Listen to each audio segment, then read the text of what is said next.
Bueno, quiero arrancar agradeciéndole a Diego Genú, colega que publicó un notón, como habitualmente en el fin de semana en el Destape, que me dio un poco la idea de gran parte de este editorial. Sobre todo para resaltar esto de que el periodismo siempre es un hecho colectivo, ¿viste? No es que hay un solo periodista que pueda ver absolutamente todo, sino que entre los periodistas nos vamos retroalimentando, nos vamos pasando info, vamos publicando cosas que otros usan. Y en este caso me resultó muy interesante, ahora le voy a mostrar la nota de Diego el fin de semana en el Destape. Un poco con este concepto, ¿no? De el caso Adorni, ¿no? Que es este caso de la corrupción crota, de un caso de corrupción de un tipo que evidentemente era muy humilde cuando llegó al gobierno y de repente tiene una vida de lujos para un tipo humilde. Imagínate que para los tipos que realmente manejan el gobierno, como los Caputo, como los Ornequian, como los Elstein no se va de vacaciones al Yao Yao. Elstein es el dueño del Yao Yao. Entonces, es otro nivel. Adorni era un pibe que garroneaba alguna colaboración en medios y de repente, bueno, medio año en el gobierno y te vas de vacaciones al Yao Yao. Un año en el gobierno y pasás año nuevo en Aruba. Otro año en el gobierno y te podés pagar $10.000 por irte a Punta del Este un fin de semana. Te compras un casito. Bueno, es llamativo. Es más entendible además porque obviamente todos nosotros estamos mucho más cerca patrimonialmente del Adorni original. ¿Sí? Ninguno de nosotros se va ni al Yao Yao, ni a Aruba, ni a Punta del Este en un avión privado, ni se compra en un año un depto y una casa en un country. Estamos más cerca de entender eso que cuando yo te digo la fortuna que tiene Galperín, que es el otro personaje de esto. Yo te digo $7.000 millones. No, es inmanejable. ¿Sí? No sabes qué hacer con eso. Bueno, ahora, lo de Adorni es grave, porque vos decís, no puede ser un tipo que sea de la mesa chica del gobierno que se enriquezca de esta forma, sobre todo cuando decían que venían a terminar con eso. Pero se da en un contexto, y por esto vuelvo a agradecerle a Diego que me dio un poco la idea del editorial de hoy, se da en un contexto donde Milei está vendiendo todo. Me corrijo, no todo lo que puede, pero cosas muy importantes. Ahora voy a repasar, pero el gobierno en estos días está manteniendo la privatización de nuestro río Paraná, lo cual es muy grave. Avanzando en la privatización del agua, del gas, de la electricidad, de empresas como Intercargo, por ejemplo, que también son importantes en términos de logística. Ya privatizó otras que eran absolutamente superavitarias y eficientes, como en el caso de IMSA y el caso de Profértil. Entonces, un poco que lo de Adorni, si bien es grave, distrae de cosas que son para siempre, porque Adorni es una circunstancia de la historia. Adorni va a durar un tiempito más, ya está. Ahora, quedarnos sin el agua es algo un poco más, es algo un poco más grave. Quedarnos sin el gas es algo más grave. Quedarnos sin la electricidad es algo más grave. Y después, cómo está instalada esta lógica de la crueldad, que no solo viene de parte del propio Milei, sino que la difunde uno de los tipos importantes de la Argentina, que es Marcos Galperín. Te guste más, te guste menos, Galperín es un tipo muy importante. Muy importante. Su empresa, Mercado Libre, es una de las empresas más grandes de Latinoamérica. Es un jugador a nivel global que compite con grandes empresas a nivel global, que ha tenido un montón de beneficios para llegar a donde llegó, que ha tenido también buenas ideas y las supo llevar adelante. Y que siendo el nacido en Argentina más rico, ¿sí? Después, depende del día, Pablo Roca tiene más patrimonio, depende del día Galperín, pero están ahí los dos. Se burló el fin de semana de una jubilada que no llega a comer. Que no llega a comer. Vamos a repasar estas cosas y también vamos a repasar la situación económica. Quiero arrancar con un tipo que se llama Miguel Bogiano, que es un asesor de Milei, es un tipo muy cercano a Milei, es uno de los que pasa los domingos habitualmente en la Quinta de Olivos con Milei. O sea que cuando lo escuchen, están escuchando a un tipo de la intimidad de Milei, ¿sí? Les podrá parecer más inteligente, menos inteligente, más capaz. La gente es importante según su circunstancia. si era un amigo de Milei cuando Milei no era nadie, no es relevante, siendo un amigo íntimo de Milei cuando Milei es presidente, es relevante lo que dice. Tan relevante que lo invitaron a la mesa de Mirta el fin de semana. No estaba Mirta, estaba su nieta Juana Viale, pero lo importante es lo que decía Bogiano. Y arranco por él porque siguió con la misma lógica que incluso el presidente tuvo todo el fin de semana, que es todos los que decimos algo distinto somos ensobrados y no entendemos nada. Mirá. No se pone el mismo énfasis para ver lo que pasa con Adorni que, por ejemplo, lo que pasa con las IRAs. Hay un conflicto de interés. Si a vos el que te paga la publicidad va a hacer que vos lo ataques o no lo ataques. Porque hay muchos medios que si vos no decís quién lo financia, en realidad, y la sospecha cae sobre todo el periodismo, creo que es un problema que tiene todo el periodismo, no se sabe si es alguien independiente o si es simplemente periodismo militante. Entonces, eso es lo que el presidente está hablando, y la palabra ensobrados, bueno, sobresay, ¿sí? Aparentemente. Y siempre hay conflicto entre periodistas y gobierno, ¿no? Ha existido, pero fíjate, yo siempre ¿Qué escucho... sobres hay? ¿Pero ¿Por qué? ¿Quién pondría los sobres? ¿Cuáles son los sobres? Bueno, yo no...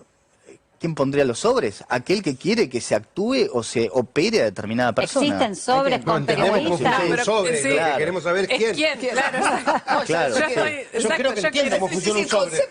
Por supuesto, por supuesto. ¿Pero sí, qué? lo que Entonces pasa es que existen es muy difícil de probar, pero es sabido que sucede. Si No, ustedes pero quieren- es sabido. si ustedes está bien, si Con el ustedes es quieren... sabido se Es dicen cierto, cosas con se el dicen es sabido, barbaridades que pueden ser muy injustas con vos, con el es con sabido es Julián, complicado, con María, con Juana, pero conmigo. fíjate una cosa. En serio te pregunto, porque por ahí no sabes cómo funciona el trabajo del periodista, porque digamos, vos sos economista y a lo mejor hay muchas cosas que crees que son de una manera, porque uno sobre el otro tiene prejuicios o juicios o ideas y por ahí no sabes cómo funciona, ¿no? Es re interesante esto porque vieron que el ensobrado es el que piensa distinto. Porque si lo que dice Bogiano fuera cierto, si los que estamos adelante de un micrófono solo decimos lo que quiere el que nos paga, bueno, entonces los que dicen que este gobierno es fantástico, dicen lo que el gobierno les paga, ¿no? Yo vuelvo a la diferenciación entre periodismo y comunicadores institucionales. Porque si no, si fuera así, tendría razón Bogiano. Majul, Viale, Trebuch, todos los que han sostenido comunicacionalmente este gobierno, uno podría decir les paga este gobierno, y nosotros que somos críticos de este gobierno, uno podría decir nos paga otro para ser crítico de este gobierno. Y seríamos simplemente títeres de aquel que ponga la plata. Y no funciona así. Funciona así cuando tenés comunicación institucional, que es a lo que se dedican Majul, Viale, Trebuch y toda esta banda. La comunicación institucional se dedica a decir lo que quien te paga quiere. Y a eso se dedica Majul, o Viale, o Trebuch. Nosotros que somos periodistas nos dedicamos a otra cosa, que es justamente lo contrario, a decir lo que alguien no quiere que se publique. Y este gobierno manda a decir a estos tipos, no, son todos ensobrados. El problema que tiene Bogiano es que se sentó delante de gente que le dijo, ajá, ¿y qué prueba tenés? No, se sabe. Ah, mira vos. Se sabe. Y con el se sabe, ya dicen, bueno, está absolutamente establecido. Lo de Bogiano vale la pena porque, repito, es un tipo de la intimidad de Milei y nosotros pudimos hacerle una entrevista hace un tiempo. Y quiero volver a mostrarles esta entrevista, se la hicimos acá con Can Devoto, porque fue en el contexto en el cual el gobierno estaba yendo una vez más a pedirle dinero al FMI. Estamos hablando exactamente hace un año, en marzo del 2025. Y un gobierno que había dicho toda la vida que el FMI era un actor del demonio, que era una creación de Keynes. Vieron que el fin de semana Milei volvió a publicar un artículo sobre Keynes. Bueno, Milei decía que Keynes había creado el FMI y que el FMI era una institución perversa a la cual acudían los gobiernos que habían fracasado. Y como ya veníamos de la experiencia del FMI con Macri, que pidió la deuda más grande de la historia y después la fugaron toda, nosotros le entrevistamos a Bogiano hace un tiempo y le preguntamos sobre esto, sobre qué iba a pasar. Y quiero compartirles este fragmento de la entrevista que tuvimos con Bogiano. Quiero que vean cómo mintió y ahora les voy a mostrar los números de qué es lo que finalmente pasó. Mirá. ¿Qué nos garantiza que esos dólares no se vayan justamente a la intervención o a la balanza de servicios como viene siendo en los últimos meses? Garantía ninguna, diría yo. pero eso no quiere decir que no sea una decisión que el gobierno considere conveniente. Esto es una decisión... Espere, Bojano, espere. O sea que no hay garantía de que toda esa plata no se fugue. Mirá, vos tenés ganas de poner palabras en mi boca que yo no utilizo. Lo acaba de te decir. dije que se va... No. Yo te dije, no hay garantía no hay de nada, ¿entendés?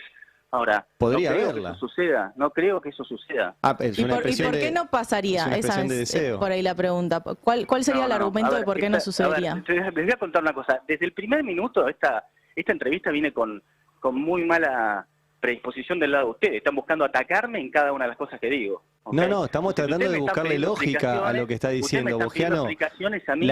le pregunta a mi compañera si hay alguna garantía de que toda la plata del FMI que entra no se vaya.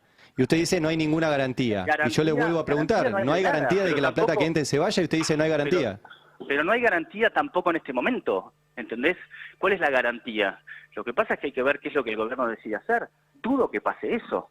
La ¿Por qué garantía duda? en cuanto de Bueno, porque justamente no va a ser solamente el ingreso del Fondo Monetario, sino que entiendo que hay otras entidades también que van a buscar fortalecer las reservas, pero es una decisión estratégica del gobierno.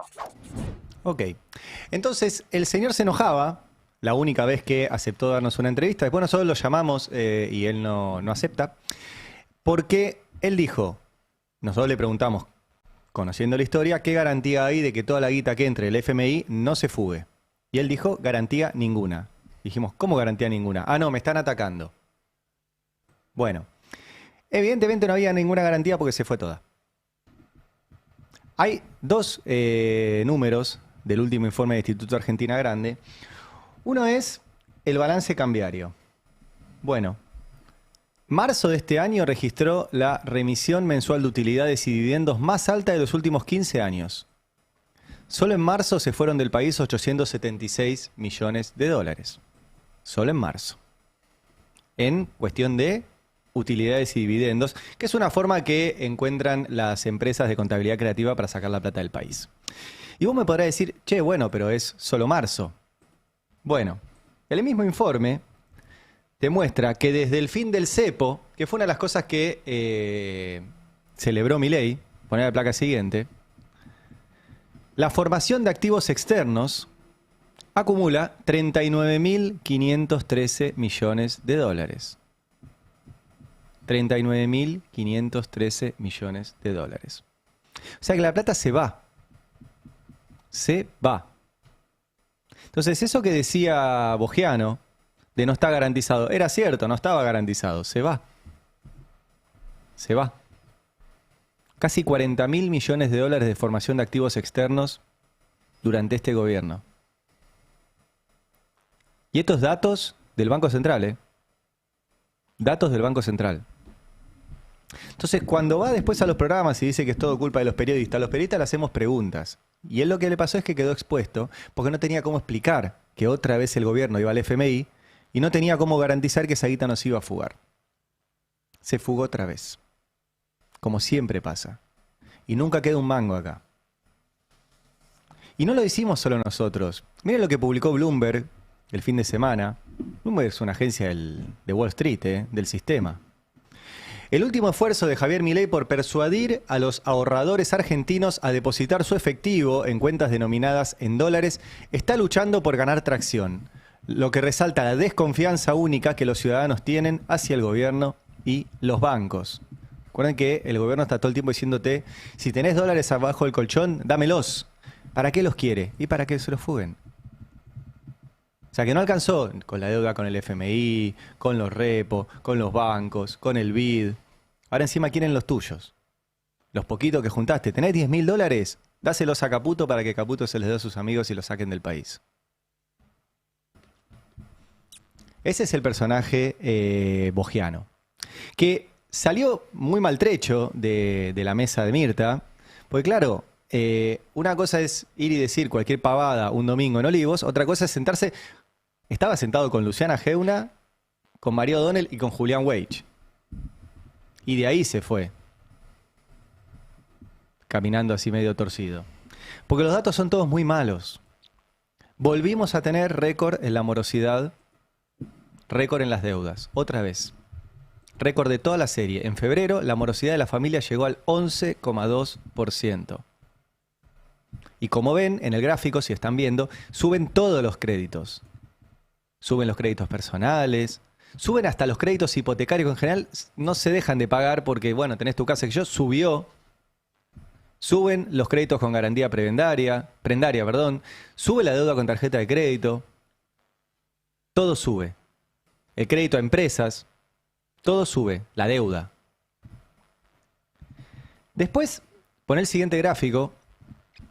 Está el detalle de a quién se le debe.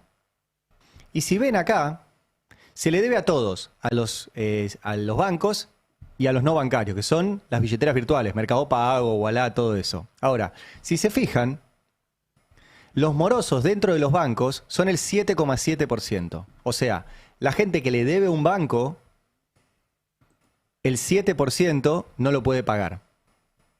Ahora, la gente que le debe a los no bancarios, el 39%, casi el 40% no está pudiendo pagar. ¿Por qué sucede esto? Bueno, porque los bancos tienen más controles sobre a quién le prestan, se fijan más y se fijan que se los puedan devolver. Como no lo pueden tomar en un banco, hay gente que recurre a las billeteras virtuales. Y después el 40% de los que recurren a billeteras virtuales no están pudiendo pagar lo que deben. Recuerden además que las billeteras virtuales como Mercado Pago no funcionan como un banco, no tienen depósitos garantizados. O sea que si vos tenés tu plata en Mercado Pago, sabé que en ese sistema de las billeteras virtuales el 40% no le está pagando a las billeteras virtuales lo que las billeteras virtuales le prestaron. ¿Y con qué le prestaron? No le prestó la propia, Galperín, le prestó la tuya. Así que cuidado, porque vos tenés la plata en un lugar que no cumple los reglamentos bancarios, que no cumple los execajes bancarios, que está prestando plata y que no se la están devolviendo. Así que cuidado donde pones la plata. Vos decís, ¿estás trabajando para los bancos? No. Ahora, peor que un banco es una billetera virtual que no está regulada. Y no lo digo yo, si entras a la letra chica de Mercado Pago, dice, este Mercado Pago no está regulado. Lo dice ahí, en la letra chica. Hay que leer. Nada más. Pon el siguiente gráfico. Para mí el tema de la morosidad ya me habrán escuchado hasta el hartazgo, pero para mí es el gran tema de esta era. 1 de cada 4 deudores son morosos. ¿Sí? Yo también soy deudor. Yo tengo tarjeta de crédito. Pero yo no soy moroso porque yo logro con mi sueldo pagarlo. Pero acá somos 4 en la mesa. Uno de estos 4 no la está pudiendo pagar. Es un montón. 1 de cada 4 deudores son morosos según el informe del Instituto Argentina Grande.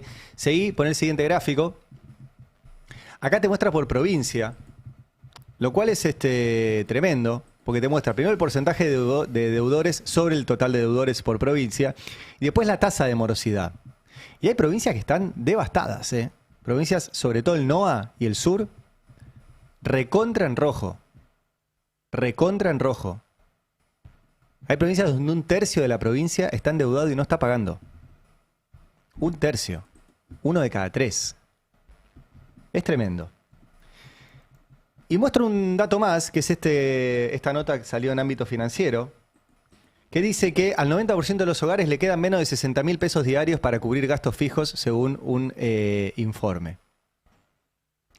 O sea que básicamente la situación es, no hay plata, pero no hay plata en nuestros bolsillos. No es que no hay plata en el gobierno tiene plata y la usa para otras cosas.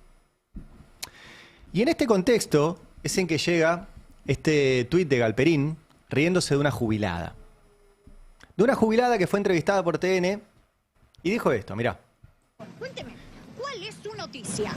Mi noticia, sí, como jubilada no puedo vivir. Bah, sí, claro, es la noticia de todos. La noticia de todos de la mayoría de los jubilados. Los remedios que nos sacaron, sí, que tendrían que haberlos dejado, porque no era tanto el remedio que se... Sí. Yo tengo que pagar los remedios, tengo que pagar todo. Sí, y no te alcanza. ¿De qué trabajó? No me gusta pedirle a mis hijos. Claro. ¿De qué trabajaste? No trabajé. Ah, no trabajé. Entonces la señora le preguntaron esto y contó su realidad. Hoy, si entran en el boletín oficial, la jubilación mínima son 393.000 pesos. Hoy la acaban de actualizar. 393.000 pesos. Contame vos a dónde llegás con esa plata. Ahora, todo el mambo de esto lo compartió un troll mileísta, y dice, esto es cuquismo en estado puro. Porque toda la culpa que hay ahora de el no hay plata, y el Estado no tiene plata, es culpa de que el kirchnerismo regaló jubilaciones. Ese es un poco el argumento que dan. Se puso a regalar jubilaciones porque sí. Lo cual, objetivamente, es mentira. No hubo ninguna jubilación regalada, lo que hubo fue una moratoria. Las moratorias se pagan. Nadie le regaló una jubilación a esa señora. A esa señora se le permitió ingresar una moratoria para tener una jubilación. O sea que de movida es mentira. Ahora, esto tiene un montón de capas muy importantes para señalar. Primero, la violencia de género. Esa señora seguramente comparte su vida con un señor.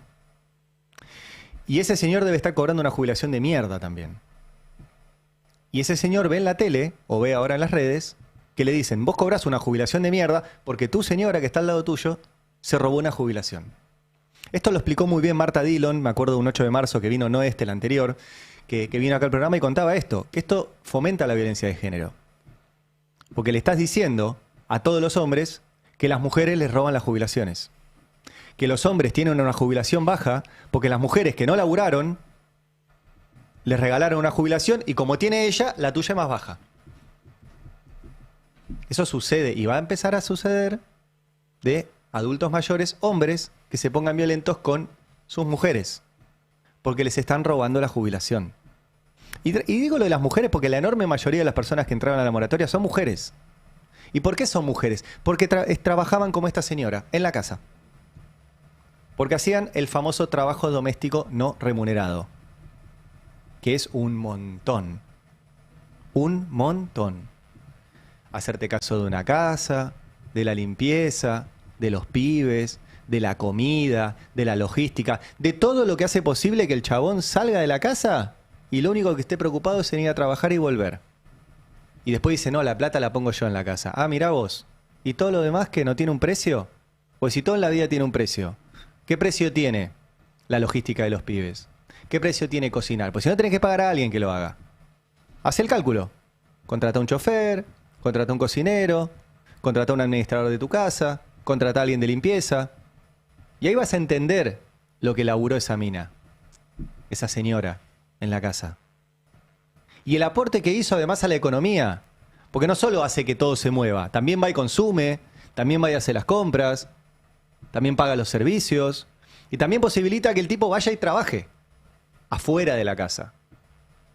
Entonces eso tiene un valor económico muy grande. No es cierto que no trabajó. No es cierto.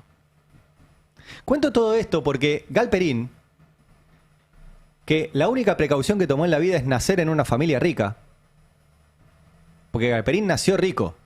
Ese mito de que empezó en un garaje y todo eso, empezó en el garaje del edificio de su papá, porque tenía todo el edificio. Yo también empiezo en un garaje así. O sea, Galperín nació millonario y se hizo mega recontra multimillonario. Tomando una idea prestada, que ni siquiera fue de él, y desarrollándola acá. ¿Tiene mérito? Tiene mérito, sí. A otro no le salió. Otros lo intentaron y él se los compró. Pero Galperín, pone el tuit de él, se rió de esta señora. Se rió. Compartió un tuit riéndose. Y vos decís, qué cruel que tenés que ser, loco, para estar tirado en una mansión en Uruguay, a donde te trasladaste para fiscalmente no pagar impuestos en la Argentina, a donde trasladaste la sede central de tu empresa para que no pague impuestos en la Argentina, una empresa que además no está creada en Argentina, está creada en Delaware, que es una guarida fiscal. Entonces, esta risa de Galperín, pasando la cuestión de la crueldad, lo que te intenta vender es que la plata que te falta a vos hoy es culpa de esta señora, que te robó una jubilación. Y no es culpa de tipos como Galperín, que esconden la plata del país, que eluden impuestos, que se van a vivir a otro lado para no pagar impuestos acá, que ponen sus empresas en otro lado para no pagar impuestos acá, pero la plata la hacen acá. La plata la hacen acá. Y después la hacen pasar por Uruguay. Galperín después controla sus acciones desde un trust en Suiza, bajo leyes de Nueva Zelanda. Pero su plata la hacen acá. Pero acá no pagan impuestos. Ahora te dicen que la culpa es de la señora. De la señora que cobra hoy 393.000 pesos. Si ustedes entran a los balances de... no, perdón. Antes de eso quiero mostrarles la respuesta que le dio Coscu. Coscu es un streamer, Martín Di Salvo se llama. Es un pibe que, eso, está en el stream, está, si ustedes lo miran, van a ver que está, como se dice ahora, en otra, ¿sí? En los jueguitos, en la ropa, en otras cosas. Nosotros lo citamos mucho los 24 de marzo, porque él tiene un tío desaparecido. Entonces todos los 24 de marzo sale de este negocio que tiene, que es un negocio muy rentable. Coscu es un tipo que tiene mucha plata. Y él dice, ya no sé en qué gastarla. Y es un pibe que tiene mucha llegada a los pibes, a los jóvenes. Y en general hay un tema con el que se juega anualmente, que es el 24 de marzo. Por su historia familiar y está espectacular, la verdad, muy fuerte. Y el tipo se metió ayer con Galperín. Y le dice, pero ¿cómo siendo una de las personas con más guita del país te vas a reír de una jubilada? Eran otras épocas. Quizá en aquel entonces mantener una familia siendo ama de casa. Vamos a decir, ¿por qué resaltás lo de Coscu y no los de 7.000 millones de comentarios? Hubo 1 millón de comentarios a Galperín, todo puteándolo. Pero me parece interesante este de Coscu porque habla un poco también de lo que hablaba María antes del votante Milei. Y de cómo se le está rompiendo también por abajo esta lógica de la crueldad. A este pibe, repito, lo siguen muchos, pero muchos jóvenes que creen que la podés pegar, que podés tener un stream y hacer guita, que te podés comprar como este pibe una, ¿cómo se llama? El auto de un Tesla y tener todas las zapatillas del mundo y toda la ropa y qué sé yo. O sea, ese es el mundillo de Coscu. Y este pibe les está diciendo a todos sus seguidores, che, no puede ser así. No te puedes reír de una jubilada hoy. No va por ahí. Me pareció muy destacable que lo haga y por eso quería mostrarlo. Ahora, lo de Galperín es tremendo además porque nosotros le regalamos mucha plata a Galperín todos los años.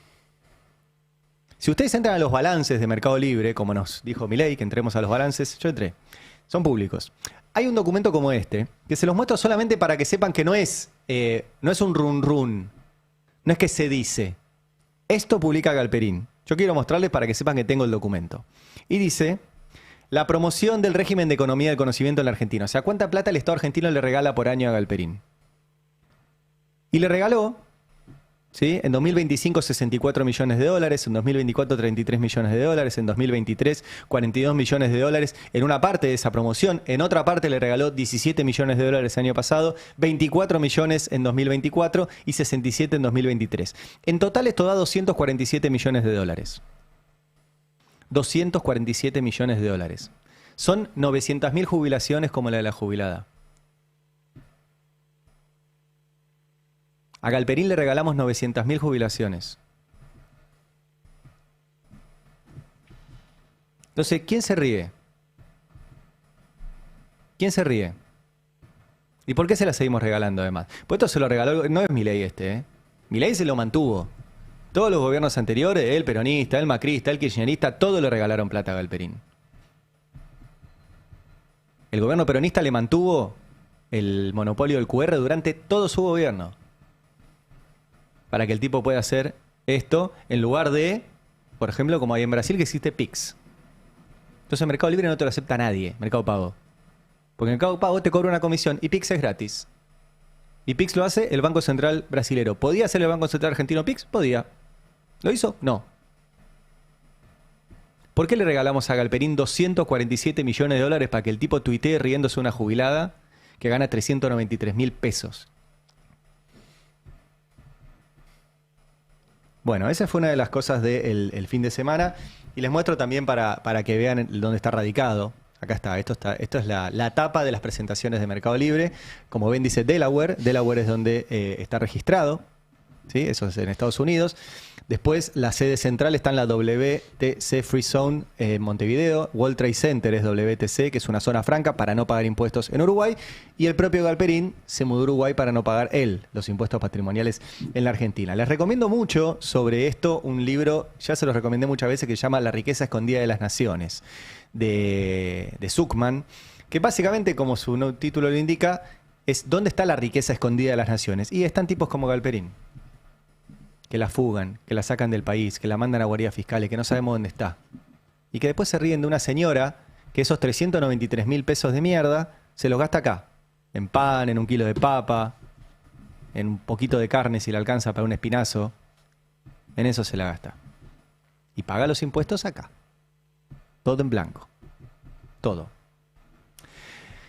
Hablando de la riqueza escondida de las naciones, también el último informe del Instituto Argentina Grande muestra cómo el gobierno está ahogando al 40% del país, que es la provincia de Buenos Aires. Este gráfico te muestra que el gobierno libertario le debe a la provincia de Buenos Aires 16,7 billones, con B larga, billones, o sea, pongan un 16 y póngale 12 ceros atrás, de pesos a la provincia de Buenos Aires, en un montón de cosas que se las está robando, que se las debe. Y vos decís, ¿se las roba a quién? ¿A Kicillof o se las roba a todos los bonaerenses? A todos los que viven ahí. Hoy ahí están todos puteando porque aumenta el bondi en la provincia de Buenos Aires. Aumenta el bondi en la provincia de Buenos Aires. Bueno, una de las áreas en las cuales le roba la plata a Milei a la provincia de Buenos Aires es para el transporte. Y se la roba. Pon el gráfico siguiente, porque no solo se la roba, sino que además la provincia de Buenos Aires es la que más aporta a la plata que después se roba Milei. La provincia de Buenos Aires aporta 21 billones de pesos en recaudación en el primer trimestre. 21. Y recibió 3,8. O sea, 7 veces menos. Entonces no es que no aporta a la provincia de Buenos Aires. Aporta. Y después Milei se la chorea. Con complicidad del sistema de medios, del sistema empresario, de la Corte Suprema. ¿Viste que te repiten? No puede gastar más plata que la que entra. No, a Milei le entra la que no genera él y después se la chorea. Se la chorea. Y deja en el camino, repito, en este caso a toda la gente que vive en la provincia de Buenos Aires. No solo ahí. No solo ahí. Hay un montón de provincias que están puteando con esto. Y el contexto es tremendo. El contexto es que aumenta el pluriempleo. Poné los gráficos. Sigue aumentando el pluriempleo en la República Argentina. A pesar de que, y vuelvo a Bogiano, cuando va Bogiano a la tele, dice, aumenta el empleo. Mirá. Punta a punta lo que tenés es crecimiento de 113.000 puestos de trabajo. Que es menos de lo que el promedio histórico por año. Bueno, desde el 2023 hasta acá tuviste 113.000 creación de puestos de trabajo. Que es por debajo del crecimiento poblacional y menos del que tenías pero no antes. Es destrucción de empleo. Vos podés tener destrucción de empleo en algún sector. Porque cuando vos decís, se destruyó el empleo, es cierto en algunos sectores que se vuelven más eficientes, inteligencia artificial, que pueden tener nuevos métodos tecnológicos que emplean menos gente. Pero punta a punta vos tenés creación de puestos de trabajo. Ahora, dicho todo, bueno, son los datos del INDEC, María. ¿Cuánto se destruyó en ese tiempo? No sé el dato de destrucción. Si vos creaste 100.000. Punta a punta es 113.000 puestos de trabajo que se crearon. Eso es dato del INDEC. ¿Y cuántos se destruyeron? Yo te estoy diciendo el total, el neto te estoy diciendo. El neto te estoy diciendo. Le quitas el crecimiento poblacional y te da negativo. Por eso subió el desempleo. Hubo crecimiento, la frase completa es no lo suficiente para la gente que ingresa al mercado laboral. No, pero el tipo de empleo que se destruye versus el tipo de empleo que se crea son cuentapropistas, informales y monotributistas versus empleo registrado. La calidad del empleo La es calidad del empleo fundamental. en algunos casos está cambiando para peor, eso es cierto también. Bueno, hago propio todo lo que le dijo Mario Donel porque efectivamente así. O sea, no solo no alcanza porque hay más gente y no alcanza la creación de puestos de trabajo, sino que lo poco que se creó son todos monotributistas. Que, si hay que explicarlo otra vez, sacar el monotributo no es tener trabajo. Parece una boludez, pero sacar el monotributo no es tener trabajo. Sacar el monotributo es que empezás a pagar el monotributo. De ahí a tener trabajo hay un capítulo enorme que es que alguien te tiene que pagar y vos le tenés que facturar con ese monotributo. Bueno, el gobierno lo toma como que automáticamente tiene trabajo. Habló también Martín Menem, que estuvo en Cenital, y quiero ir a esto para después meterme directamente en lo de Galperín y las privatizaciones, pero antes Martín Menem en Cenital hablando de los ganadores y perdedores. Todos los modelos tienen ganadores y perdedores. 100%. El modelo del presidente Medei van a ganar la gente de bien, los trabajadores que quieran progresar, los que se quieran romper el traste, los que quieran trabajar para producir bienes y servicios de mejor calidad a mejor precio para proveer al prójimo, no los que cazan en el zoológico, no los que fabrican una porquería, suben un muro de aranceles para que la gente la obliguen a comprar esa porquería. Entonces, entre ellos también se reconocen los malos, que le digo yo, o los anti nuestro modelo. Y ahí te bancan y ¿qué te hacen? Y te muestran, no, cerró esta empresa. En su momento, Fate. Sí, sí. Entonces te muestran, pero no ven que la gente que compró una goma En vez de a 400.000 mangos, la pagó 120.000, esos 280.000 los puso en otro sector de la economía y en otro sector del comedia, tal vez que no llama la atención como FATE, sino el restaurante de acá, la zapatería de allá, el comercio de allá. Bueno, restaurantes se están cerrando, zapaterías se están cerrando, se dejaron de producir zapatillas en la Argentina. Este argumento de el que dejó de gastar en FATE, gasta en otro lado, no está funcionando. Pero bueno, esa es la versión que da el gobierno y sobre todo esta cosa de la gente de bien, ¿no? Que lo hablábamos antes. Si te va mal, es que sos un forro. Acá ganan la gente de bien. Entonces, gente de bien es Elstein. Gente de bien es Galperín. Gente de bien es Eurnequian. Si vos no te estás haciendo millonario, sos un agente de mierda. Sos un mal tipo. Yo lo muestro porque además tampoco les va a durar este discurso. Tampoco les va a durar esto. Pero bueno, al que le fue bien, que se ve que gente de bien es a Manuel Adorni, que desde que llegó al gobierno, recuerden, le fue bastante bien. Le fue bastante bien. Y sigue gastando plata, que vos decís, ¿por qué? Porque este gobierno dice, no hay plata, no hay plata, no hay plata. Bueno, el fin de semana publicamos en El Destape que Adorni planea gastar 229 millones de pesos en encuestas, con dinero público. Aclaré con dinero público para que no piensen que las va a hacer él con su fortuna personal, que ha crecido un montón. Firmó un acuerdo con 14 encuestadoras para trabajos que le sirvan al gobierno de cara al año electoral. No hay plata para universidades y discapacitados, pero sí para encuestas. Esto, por ejemplo, para que se den una idea, son 3 meses de gastos de funcionamiento de la Facultad de Ciencias Exactas. 3 meses de gastos de funcionamiento de la Facultad de Ciencias Exactas. Ahora, Adorni, que ahora a las 11 de la mañana, según nos dijeron de la Casa Rosada, va a volver a dar una conferencia de prensa con censura, porque está censurado el colega Ignacio Salerno, no lo dejan entrar a la Casa de Gobierno.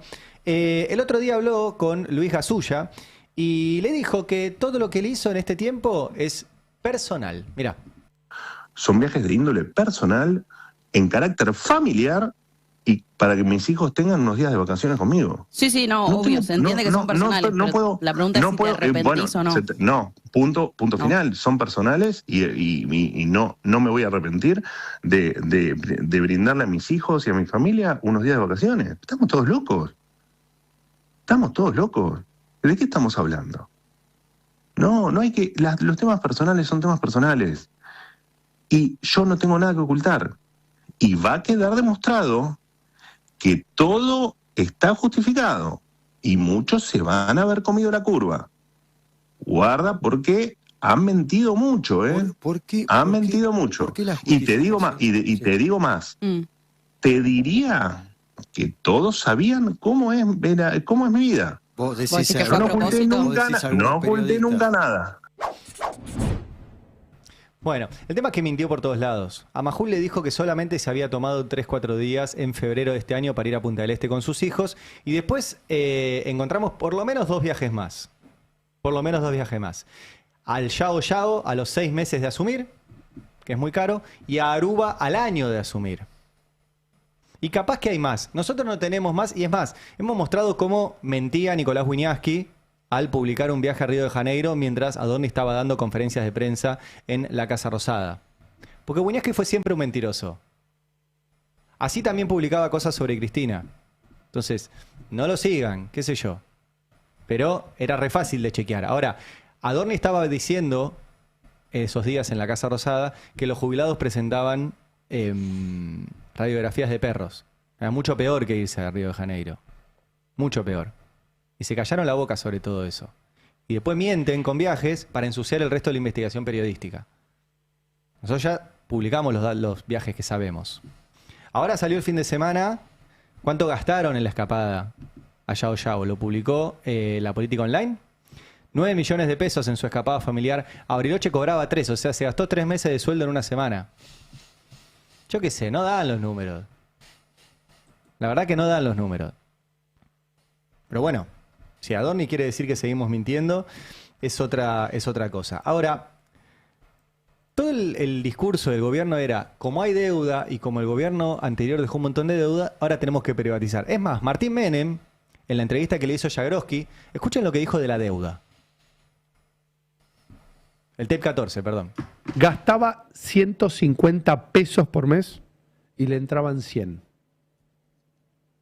o 145 pesos por mes y le entraban 100. Yo invito a las personas que están mirando cómo hacen, por ejemplo, al día de hoy si ganan, no sé, 800.000 pesos por mes y gastan 1.200.000, si ganan 1 millón y gastan 1,5 palos, si ganan 2 millones y gastan 3 palos, ¿cómo hacen para sobrevivir durante 20 años? Fue tomando deuda durante esos últimos 20 años. El kirchnerismo fue el gobierno que más deuda tomó en la historia de la humanidad en la Argentina. No es cierto, pero no te voy a convencer. No, pero es cierto. Mauricio tomó 25 puntos del producto en un año.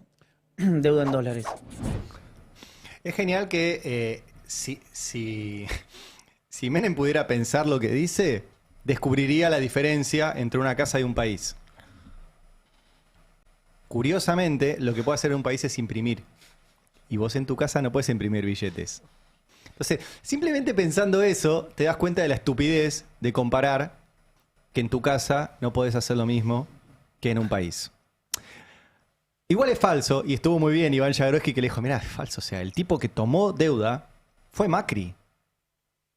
No fue el kirchnerismo, fue Macri. Ahora, esa es la excusa ahora para privatizar todo. Y por eso quiero ir a esto, y vuelvo a repetir que me fue muy útil la nota de Diego Genú el fin de semana para pensar de qué hablar hoy. Porque mientras lo de Adorni distrae, y en serio, porque nosotros hemos hablado, hemos publiqué el fin de semana, no es que no hay que hablar de Adorni.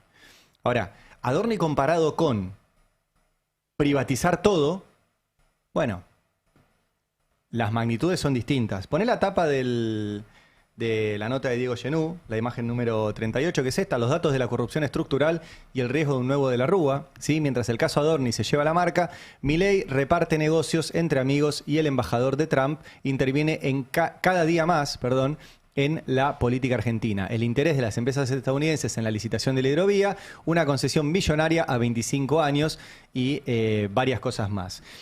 Pongamos primero el archivo de Milei, el tape número 29, hablando de que iba a privatizar todo. Mirá.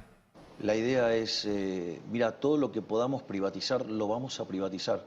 Nosotros no creemos en el Estado empresario. En realidad nada de lo que hace el Estado lo puede hacer bien, lo hace todo mal. Siempre lo va a hacer mal, no hay forma de que lo haga bien. Todo lo que se pueda privatizar lo vas a privatizar. Todo lo que pueda privatizar lo voy a privatizar. Todo lo que pueda pasarse al sector privado se lo voy a pasar al sector privado. AISA y Banco Nación también, por ejemplo. No debería quedar nada en manos del Estado. Porque fíjate, digamos, viene y te... ¿Viste? ¿Querés detectar a un chorro? A ver. ¿Querés detectar a un chorro, a un político chorro? Sí. Es el que viene y te dice, no, hay que tener un Estado eficiente. Después de lo que te acabo de contar, no existe el Estado eficiente. Esta semana lo repitió Diego Chaer, ¿sí? Que es el encargado de las privatizaciones. El objetivo es vender todas las empresas y cerrar las que no tienen sentido y meter adentro todo. Transener, AISA, Enarsa, los trenes. Y en la entrevista que le dio a Infobae, poné la siguiente, dijo, estamos madurando las condiciones previas para que, si alguien quiere venir a reestatizar AISA, por ejemplo, el agua, le salga carísimo al país y tenga que enfrentar penalidades internacionales. Quédate acá, porque esto es corrupción. Decir públicamente que no solo que vas a privatizar, sino que en las condiciones de la privatización vas a dejar la bomba plantada para que haya juicios contra el país, no es gratis. Esto es corrupción. ¿Cómo vas a decir que vos, funcionario argentino, vas a atar de pies y manos al país para que no pueda recuperar el agua y si la recupera es carísimo y tenga penalidades internacionales? El tipo está reconociendo que va a redactar la privatización a medida de la empresa privada que se quede con el agua. Que recuerden, ya la privatizó Menem, ya la recuperó el kirchnerismo y ahora la quieren volver a reprivatizar. Es criminal decir eso. Criminal. Y corrupto, porque eso no es gratis. Escribir eso en una licitación no es gratis. Arranco por el agua, sí, que me parece que medio... ¿Cómo vas a privatizar el agua? ¿Qué país se queda sin su agua? El agua. Y tenemos archivo de Adorni, hablando de la privatización de AISA. Mirá. En primer lugar, comunicarles que el Gobierno Nacional tomó la decisión de iniciar el proceso de privatización de AISA De esta manera se incorporará capital privado mediante la transferencia del 90% de las acciones de la empresa, actualmente por supuesto en manos del Estado, a través de un esquema mixto que combina una licitación pública nacional e internacional para seleccionar un operador estratégico y una oferta pública inicial para abrir el capital de la empresa a otros inversores. Todavía sonreía Adorni. Eso era en julio del año pasado. Bueno, cuando le preguntaron ahora al encargado de las privatizaciones, habló del agua y dio un detalle. Que primero, antes de venderla, dice, el proceso requiere limpiar la empresa antes de sacarla al mercado. Textual, estamos vendiendo una empresa en marcha, pero tiene que estar todo al día. Vehículo al día, libre de deuda, patente, gráfico con ironía. Bueno, ¿saben qué es lo que pusieron al día? ¿Saben cómo limpiaron AISA? Cambiaron la reglamentación de cuándo te pueden cortar el agua. Antes no te podían cortar el agua de tu casa. Estaba prohibido. Podían limitarte el agua de tu casa si no pagabas durante un tiempo. Ese era el artículo 81 de la reglamentación del agua. Y este gobierno cambió la reglamentación, pon el siguiente, y estableció que la concesionaria está facultada a proceder al corte del servicio si te atrasás en el pago de tu factura por 2 meses en tu casa. A esto llaman limpiar AISA. Te van a poder cortar el agua. El agua. No existía esto. Y esto son cosas que pasan de largo. Es una resolución de un cambio de reglamentación. Este gobierno habilitó que te corten el agua. Es un montón. La otra privatización importante es la de la vía troncal navegable, el río Paraná. La mal llamada mediáticamente hidrovía. Que eso no solo avanza, sino que hay directamente presencia de Estados Unidos. Están las fotos del ex embajador Mark Stanley paseando por la hidrovía. Poné la imagen, ahí está. Se fue a pasear, navegó por la hidrovía como si fuera el canal de Suez, publica la revista Patria Grande, está muy bien. Y hay varias fotos del tipo ahí, porque Estados Unidos está muy interesado. Está tan interesado que publicó Sebastián Premisi, que hay un acuerdo incluso firmado entre la Argentina y el Cuerpo de Ingenieros de las Fuerzas Armadas de Estados Unidos. Esto es la licitación ahora que hay, que ya hay 12 finalistas. Pero poné la imagen número 42, que es el acuerdo con Estados Unidos, con un memorándum de entendimiento que además firmó el gobierno anterior, el de Alberto, y obviamente lo mantuvo Milei, por lo cual ya tenemos hoy presencia de ingenieros de las Fuerzas Armadas de Estados Unidos. Poné el documento, la imagen siguiente. Ahí está. En nuestro río Paraná. Y esto se lo quieren quedar ahora. Directamente empresas apadrinadas por Estados Unidos. Entonces, agua y nuestra vía principal de agua. Nuestro río Paraná. La electricidad, Transener.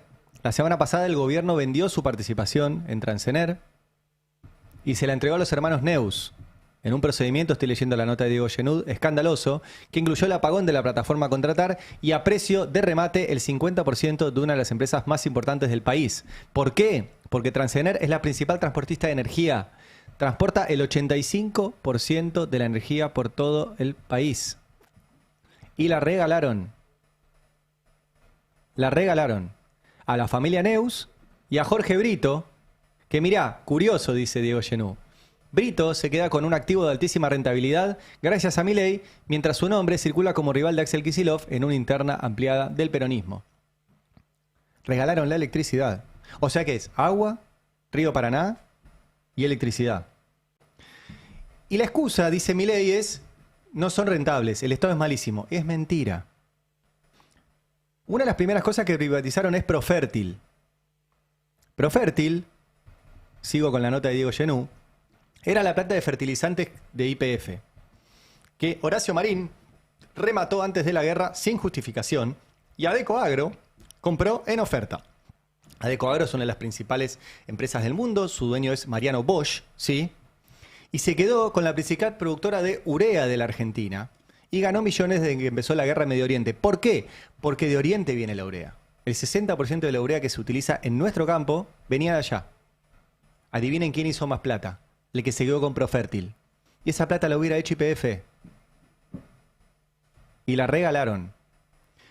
Lo mismo están haciendo con Intercargo, una empresa que opera en los aeropuertos y que también la quieren regalar, publicó Andrés Lerner. ¿Sí? Mucho Adorni, pero no hay que dejar de seguir las privatizaciones. Mira, estamos todos medio en la misma. ¿Sí? Podría comprarse a sí misma, dicen los que conocen los números de Intercargo. En cambio, la privatizan. Metrogas, YPF también, sale a vender Metrogas. ¿Qué anda bárbaro Metrogas? Bueno, salen a venderle Metrogas. Entonces, el agua, nuestro río, nuestra electricidad, nuestra producción de fertilizantes para el campo, nuestra logística aeroportuaria, nuestro gas, toda la venta, todo el remate. ¿Y quién se lo va a quedar? Bueno, la clave nos la dio IMSA, que fue la primera privatización del gobierno, una empresa de alta tecnología, y la compró una empresa estadounidense que se llama Arc Energy, especializada en la provisión de equipos de procesamiento para la industria del petróleo y gas. ¿Quién se lo va a quedar? Recuerden que en Estados Unidos hay una decisión muy firme de que no les pase lo mismo que en los 90. En los 90, las privatizaciones, la mayoría se la quedaron las empresas europeas. Y ahora hay una decisión de Estados Unidos de que se la queden empresas estadounidenses. Entonces, Adorni distrae. Vamos a seguir hablando de Adorni. Es el jefe de gabinete. No tiene cómo explicar cómo vive. Y ahora va a dar una conferencia de prensa con censura. Insisto con esto, a mí me confirmaron de la Casa Rosada que no dejan entrar a el cronista de TN, Ignacio Salerno, acusado de espionaje por filmar lugares públicos. Ahora, Milei está vendiendo todo. Todo. Y Galperín se ríe de una jubilada cuya jubilación es 900.000 veces menos que lo que le regaló el Estado en exención de impuestos. Bueno, 9:22. ¿Sabemos algo más de la conferencia de Adorni? ¿De qué va a hablar? ¿Va a aceptar preguntas? ¿Algo? Sí, te tengo novedades sobre las condiciones de la reapertura de la sala de periodistas en Casa Rosada, porque viene con varias restricciones. Ya uno de los compañeros en La Nación está dando cuenta que tienen limitado el acceso a los pasillos